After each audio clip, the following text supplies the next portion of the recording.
حدیث نبی صلی اللہ علیہ وآلہ وسلم سیدنا عبداللہ بن عمرو رضی اللہ تعالیٰ عنہ سے مروی ہے کہ نبی کریم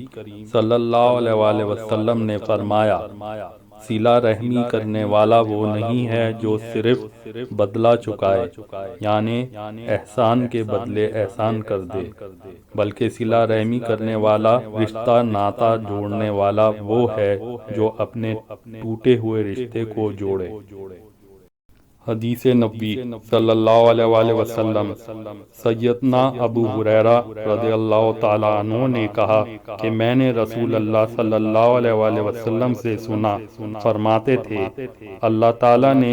جس وقت رحمت کو پیدا کیا تو اس کے 100 حصے پیدا فرمائے، 99 حصے اپنے پاس رکھے اور ایک حصہ پوری مخلوق کی طرف بھیجا۔ پس اگر کافر لوگ اللہ کے پاس والی تمام رحمت کو جان لیں تو باوجود اپنے کفر و شرک وغیرہ کے کبھی بھی جنت سے نا امید نہ ہوں، اور اگر مومن اللہ کی یہاں کے تمام عذاب کو جان لے تو باوجود اپنے عقیدہ، ایمان سے اور عمل صالح کے